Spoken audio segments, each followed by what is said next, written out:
નમસ્કાર મિત્રો, ફરી વખત ધોરણ 12 વિષય સમાજશાસ્ત્ર પ્રકરણ 2 ભારતીય સંસ્કૃતિ અને સમુદાય એની અંદર ભાગ 5. મિત્રો, આપણા ગ્રામ સમુદાયના લક્ષણો જોવાના હતા. તેમાં પહેલો મુદ્દો કીધું પ્રકૃતિમય જીવન. આપણે મિત્રો ખાસ તમે જો મુદ્દો યાદ રાખશો, સમજશો તો તમારે અંદરની અંદર મુદ્દાની અંદર શું લખવાનું છે એ તમને સરળતાથી યાદ રહી જશે. પહેલો મુદ્દો કીધો છે પ્રકૃતિમય જીવન. જો આપણે વાત કરીએ કે ભારતીય ગ્રામ સમુદાયના લોકો પ્રકૃતિ નિકટના સંબંધમાં જીવન જીવે છે. આપણે ખ્યાલ છે ગામડાના વ્યક્તિઓ છે મોટે ભાગે છે એ આસપાસનું વાતાવરણ છે પ્રાકૃતિક વાતાવરણ હોય છે. ઘણા બધા વૃક્ષો હોય છે, ઘણી બધી નદી સરોવર હોય છે, બરાબર. આ બધી વસ્તુ છે એ પ્રકૃતિના નિકટના સંબંધ જીવે છે. આજીવિકાનું મુખ્ય સાધન ખેતી હોવાથી જમીન સાથે સતત સંપર્કમાં રહે છે. આજીવિકાનું મિત્રો સાધનની વાત કરી તો એ ખેતી છે. એટલે ખેતી હોય એટલે આપણે ખ્યાલ છે ખુલ્લું મેદાન હોય છે, પશુ પક્ષીઓ હોય છે, વૃક્ષો હોય છે, નદી સરોવર હોય છે. આ બધું છે એની સાથે જોડાયેલું છે, પ્રકૃતિમય હોય છે. એટલે હોવાથી જમીન સાથે સીધો સંપર્કમાં હોય છે. ખેતી સાથે વરસાદ, સૂર્ય, વનસ્પતિ, પશુ, નદી, તળાવ, પવન વગેરે પ્રકૃતિના તત્વોની નજીક પોતાનું જીવન જીવે છે. એટલે મિત્રો આ બધી જ વસ્તુ જે આગળ વાત કરીએ એ પ્રમાણે આવી જાય છે. એટલે વાત કરીએ પ્રકૃતિમય જીવન, તો એ પહેલો મુદ્દો છે પ્રકૃતિમય જીવન. ખૂબ સરળતાથી યાદ રહી જાય એવો મુદ્દો છે. બીજો મુદ્દો છે નાનો પ્રાથમિક સમુદાય, કે ભારતના મોટા ભાગના ગામડા નાના કદના છે.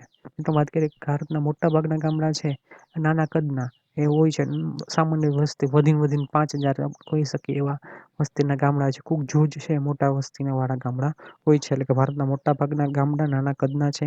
તેને લીધે દરેક ગામજનો એકબીજાથી પરિચિત હોય છે. જેના કારણે છે ગામનો હરેક વ્યક્તિ છે એકબીજાથી જાણતો હોય છે, નામ સહિત જાણતો, અને કઈ જગ્યાએ રહેતો હોય છે એ પણ છે એ વ્યક્તિને ખ્યાલ હોય છે. એટલે કીધું તેને લીધે દરેક ગ્રામજનો એકબીજાથી પરિચિત હોય છે.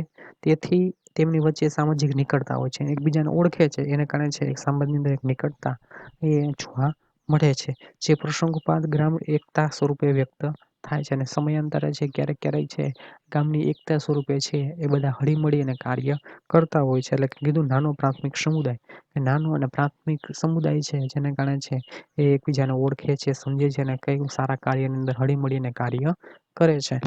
ત્રીજો કીધું બહુમુખી સમાજ. બહુમુખી સમાજને આપણે જોઈએ તો કીધું ગ્રામ સમુદાય અનેક જૂથોનો બનેલો બહુમુખી સમાજ છે. અનેક જૂથો અલગ અલગ જ્ઞાતિ હોય તો એની અંદર અલગ અલગ જ્ઞાતિ રહેતી હોય તો અને અલગ અલગ જ્ઞાતિઓનો જૂથોનો બનેલો બહુમુખી સમાજ છે.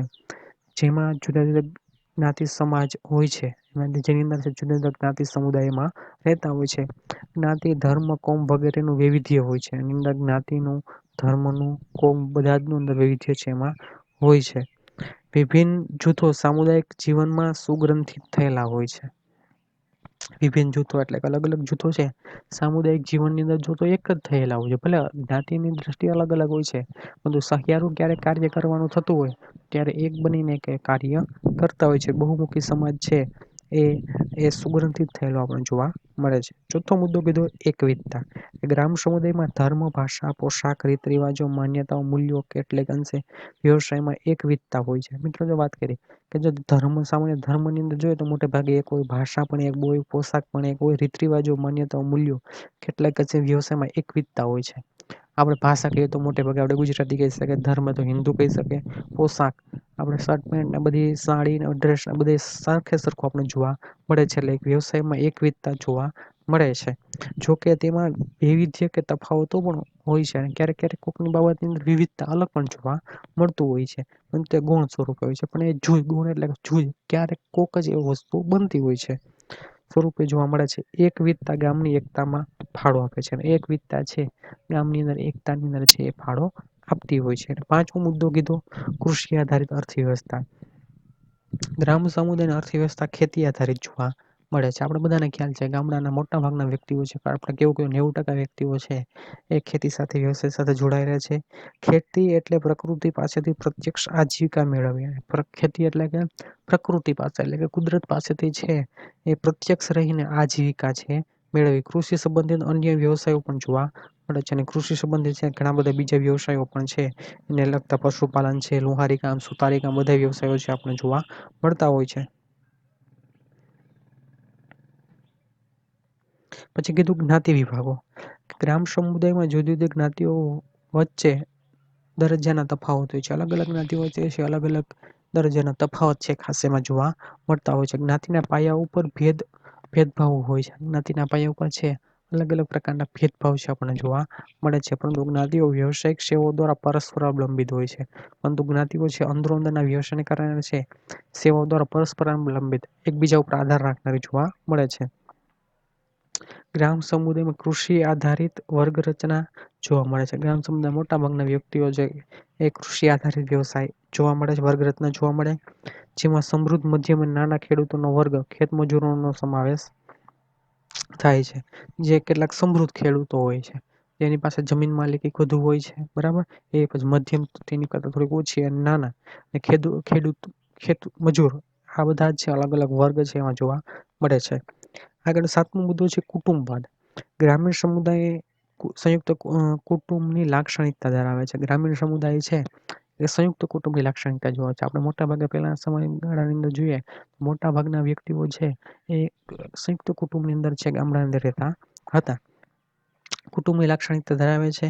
ગ્રામીણ સમુદાયની પાયાની સંસ્થા કુટુંબ ગામના સામુદાયિક જીવન પર સર્વાંગી અસર ઉપજાવે છે.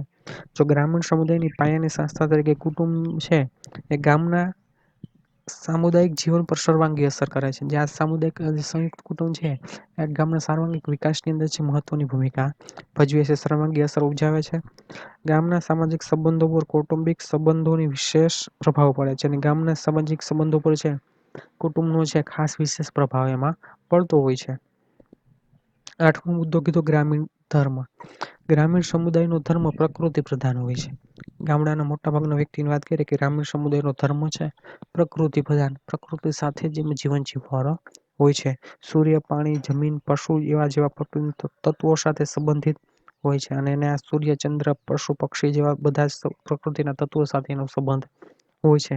કુદરતી આફતોને લીધે તેઓ નસીબવાદી પણ વલણ ધરાવે છે. કુદરતી આપત્તિઓ ક્યારે ખૂબ જ વરસાદ વરસે અથવા તો વરસાદ ન પણ થાય આ બધી કુદરતી આપત્તિઓ થાય, ભૂકંપ, આ બધી વસ્તુ કુદરતી આપત્તિઓ છે એના કારણે છે આ નસીબવાદી વલણ ધરાવે છે કે આપણા ભાગ્યની અંદર જે લખ્યું હશે એ થશે એવું વલણ છે, માનસિકતા છે ખાસ કરીને ગામડાના વ્યક્તિઓ ધરાવે છે.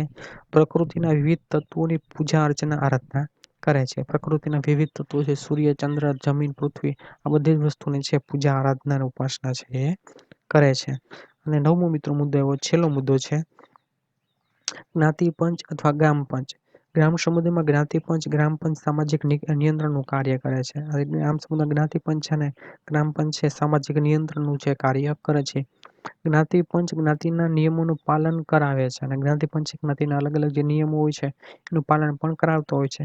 ગામના પંચમાં બધી જ્ઞાતિઓનું પ્રતિનિધિત્વ હોય છે અને ગામના પંચ હોય તો ત્યાં છે બધી જ જ્ઞાતિઓનું અલગ અલગ પ્રતિનિધિત્વ હોય છે. માની લો કોઈ ગામ છે તો ગામની અંદર અલગ અલગ જ્ઞાતિ ધરાવતા વ્યક્તિઓ રહે છે તો આ જ્ઞાતિઓમાંથી જે વયોવૃદ્ધ અથવા ટૂંકમાં સમજદાર અને જે ઘણા બધા વ્યક્તિઓનું માન્ય રાખતા હોય છે એવા વ્યક્તિ છે એ જ્ઞાતિનું પ્રતિનિધિત્વ કરી અને ગામનો જે પંચ હોય તો પંચની અંદર એક સભ્ય તરીકે આવતા હોય છે. એટલે બધી જ્ઞાતિનું પ્રતિનિધિત્વ હોય છે. ગ્રામ પંચ જ્ઞાતિઓ વચ્ચેનું સંઘર્ષનું નિવારણ કરે છે. ગામની અંદર કોઈ પણ બાબત વિશે ઝઘડા થયા છે અથવા કોઈ પણ બાજુમાં મન દુઃખ થયું છે તો એનું સમાધાન છે આ જ્ઞાતિ પંચ દ્વારા કરવામાં આવતું હોય છે. જોકે કાનૂની પંચાયતો આવતા ગ્રામ પંચાયતની સત્તા ઘટી છે. જ્યારે આપણે કોર્ટ, અદાલત આ બધી વસ્તુ કહીએ છીએ એ આવવાને કારણે છે ગ્રામ પંચાયતની સત્તા છે એ ઓછી થતી આપણને જોવા મળે છે.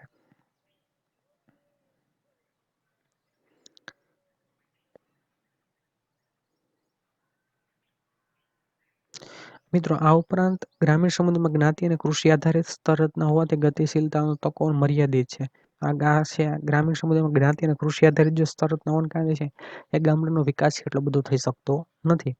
ગામના પંચમાં બધી જ્ઞાતિઓનું પ્રતિનિધિત્વ આપણે જો કે ખુલ્લા વ્યવસાયો છે જે સ્વીકારીને પોતાનો દરજ્જો બદલી શકાય છે. એમાં જો ગામની અંદર બધા જ વ્યક્તિ સ્વતંત્ર છે એટલે કીધું ખુલ્લા વ્યવસાયો છે. જે વ્યક્તિને જે વ્યવસાય કરવો ઈચ્છતા હોય એ વ્યવસાય કરી શકે છે. એટલે કીધું જો કે ખુલ્લા વ્યવસાયો છે જે સ્વીકારીને પોતાનો દરજ્જો બદલી શકે છે. ગ્રામજનો પરંપરાને વળગી રહેવાનું વલણ ધરાવે છે અને ગ્રામજનો જે માણસો છે પરંપરાને વળગી રહેવાનું વલણ ધરાવે કે આપણે જે વસ્તુ છે એમને એમ ચલાવી રાખો. એટલે ગ્રામજનો પરંપરા વળગી રહેવાનું વલણ ધરાવે છે.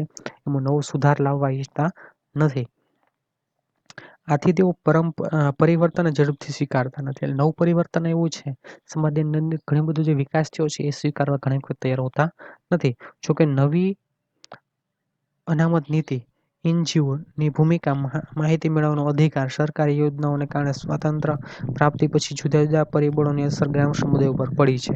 મિત્રો જો વાત કરી કે અનામત નીતિ, આપણે જે કાયદાઓ છે એ ઘડવામાં આવ્યા છે. પછી કીધું એનજીઓ એટલે નોન ગવર્મેન્ટ ઓર્ગેનાઇઝેશન, એટલે ખાસ કરીને જે સમાજનો જે સરકાર જેવું જે કાર્ય કરતી હોય, પરંતુ સરકારની સહાય વગર જે આપણે એનજીઓ હોય છે એ માહિતી મેળવવાનો અધિકાર, એટલે રાઇટ ટુ ઇન્ફોર્મેશન, જે ખાસ કરીને ઘણી બધી જગ્યાએ હવે ઉપયોગ થવા માંડ્યો છે કે કોઈ પણ સરકારી યોજનાઓનો છે અથવા કોઈ પણ બાબત સરકારી સંસ્થાઓનો છે, કોઈ પણ ડિટેલ આપણે જોતી હોય તો આપણે છે કોઈ પણ જગ્યાએ છે માહિતી અધિકારની અંદર અરજી કરીએ, આપણે એને વિશે વિગતપૂર્વક માહિતી છે મળી શકતી હોય છે.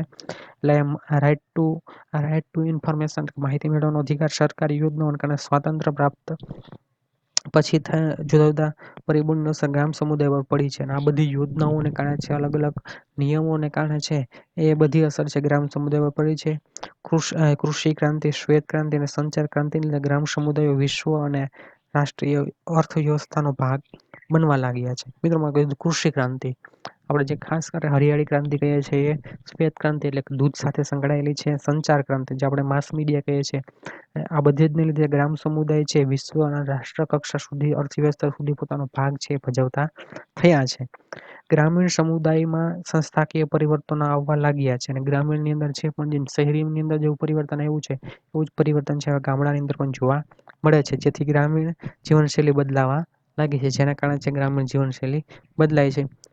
છેલ્લા કેટલાક વર્ષોથી ગામડામાંથી શહેરોમાં મોટા પાયે સ્થળાંતરને કારણે ગ્રામીણ વસ્તી ઘટવા લાગી છે. અને મિત્રો, આ પણ વાસ્તવિકતા છે કે છેલ્લા કેટલાક વર્ષોથી છે ગામડાની અંદર છે શહેર મોટાભાગના વ્યક્તિઓને છે શહેરની અંદર વસવાટ કરવો છે, જેના કારણે છે ગામડાની વસ્તી છે દિવસે ને દિવસે ઓછી થતી જાય છે. ગ્રામીણ સમુદાય એ ભૌગોલિક રીતે ક્યાં આવેલો છે અને વિકસિત નગર સમુદાયથી કેટલું નજીક કે દૂર છે તેના ઉપર લક્ષણોનો આધાર રહેલો છે. મિત્રો, જો વાત કરી છે કે જો ભૌગોલિક રીતે છે ગામડા સમુદાય ક્યાં રહે છે, એ વિકસિત નગર કે સમુદાયથી કેટલું નજીક કે દૂર છે તેના ઉપર તેના લક્ષણોનો આધાર રહેલો છે. જોકે તે નગર સમુદાય નજીક હોય અને વાહન વ્યવહારથી જોડાયેલો હોય તો તેના લક્ષણોમાં ઘણું પરિવર્તન જોવા મળતું હોય છે. પરંતુ જો ગામડું છે નગરથી ઘણું બધું નજીક હોય અને વાહન વ્યવહારની પૂરતી સુવિધા હોય તો એને ઘણું બધું છે એ નવા નવા લક્ષણ પરિવર્તન આપણે જોવા મળતા હોય છે. જ્યારે વિકસિત સમાજથી દૂર હોય તેવા ગ્રામીણ સમુદાયમાં ઉપર જણાવ્યા પ્રમાણે લક્ષણો વધુ સ્પષ્ટ રીતે જોવા મળતા હોય છે. જ્યારે વિકસિત સમાજથી દૂર હોય તેવા ગ્રામીણ સમુદાયમાં ઉપર જણાવ્યા પ્રમાણે લક્ષણો ઘણું સ્પષ્ટ રીતે જોવા મળે છે. મિત્રો, આ ખાસ ઉપર આગળ આપણે 9 જે મુદ્દા જોયા છે એ 9 મુદ્દા ફરજિયાત તમારે તૈયાર કરવાના થશે.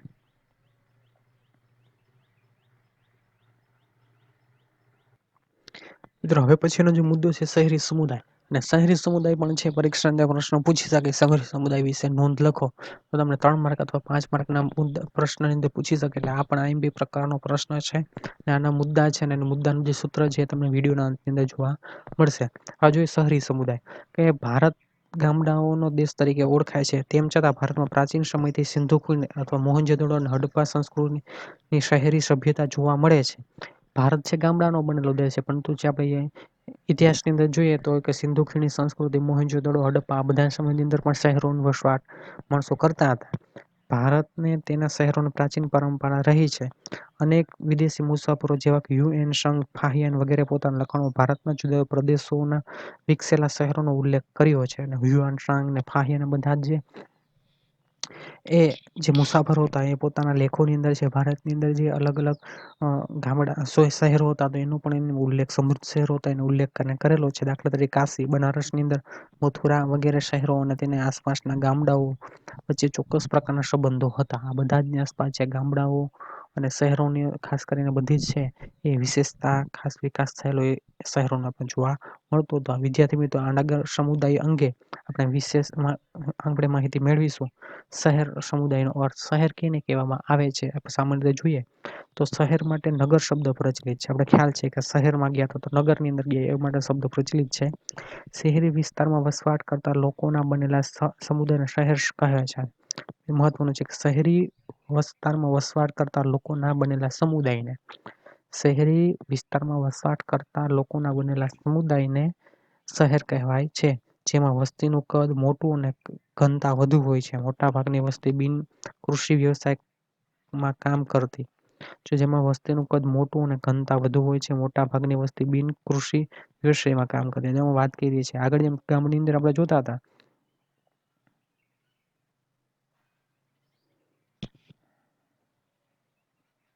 તો એવી વાત કરીએ કે મોટાભાગની વસ્તી બિન કૃષિ એટલે કે કૃષિ સાથે કૃષિ વગરના બધા જ વ્યવસાય છે એ શહેરની અંદર જોવા મળે છે. જેમ ગામડાની અંદર મોટાભાગના વ્યક્તિઓ કૃષિ સાથે જોડાયેલા હોય છે, તો અહીં છે એ મોટાભાગના વ્યક્તિઓ કૃષિ સિવાયના વ્યવસાય સાથે જોડાયેલા હોય છે. આવા નગરનું કદ મોટું હોવાથી તેના સભ્યો વચ્ચે ઔપચારિક સંબંધો હોય છે, અને આવા નગરનું કદ છે, કદ એટલે વિશાળતા, શહેર ખૂબ જ મોટું હોય છે, એના કારણે સભ્યો વચ્ચે ઔપચારિક સંબંધો હોય છે. ઔપચારિક એટલે ઉપર છલ્લા, પોતાના કામ પૂરતા છે અંદરો અંદરના સંબંધો હોય છે. ધર્મ, વ્યવસાય, કોમ, જ્ઞાતિ, ભાષા, હિતો વગેરે બાબતોમાં વિવિધતા હોય છે. ધર્મની અંદર વિવિધતા હોય છે, અલગ અલગ ધર્મ પાળનાર વ્યક્તિઓ હોય છે. વ્યવસાય પણ અલગ અલગ હોય છે. કોમ, જ્ઞાતિ, ભાષા બધી જ અંદર વિવિધતા હોય છે. બધા જ વ્યક્તિઓ અલગ અલગ હોવા છતાં બધા એક સાથે એક શહેરની અંદર રહેતા હોય છે. મોટે ભાગે પ્રકૃતિથી દૂર હોય છે. ખાસ કરીને શહેર વિસ્તાર હોય તો ત્યાં માત્ર કોન્ક્રીટના જંગલો કે ત્યાં વૃક્ષો ને નદી, સરોવર કે બધું ખૂબ જ ઓછું હોય છે. જેની જગ્યાએ છે પ્રકૃતિના તત્વોથી ખૂબ દૂર હોય છે.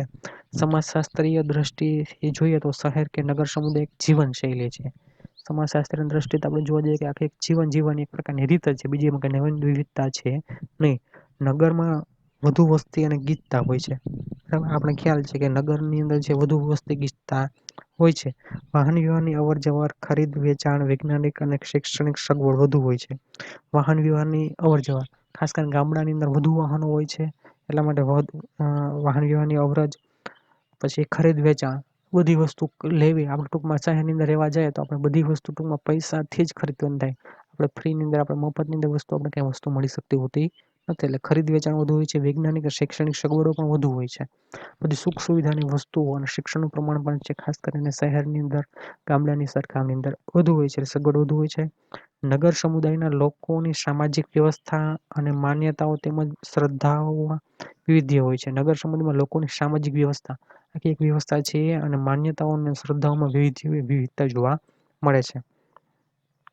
ભારતમાં એક સમાન સ્વરૂપના નગર સમુદાય નથી, પરંતુ તેમાં કદ, કાર્ય, રચના, વ્યવસાયની ઢબ વગેરેમાં વિવિધતા જોવા મળે છે. ભારતની અંદર એક સરખા પણ શહેર સમુદાય નથી, પરંતુ એની અંદર કદની અંદર કેવડું વિશાળ છે, એના કાર્ય શું છે, એની રચના કેવી છે, વસવાટ કેવા વ્યક્તિઓનો છે, આ બધા જ ની વિવિધતા આપણે જોવા મળે છે.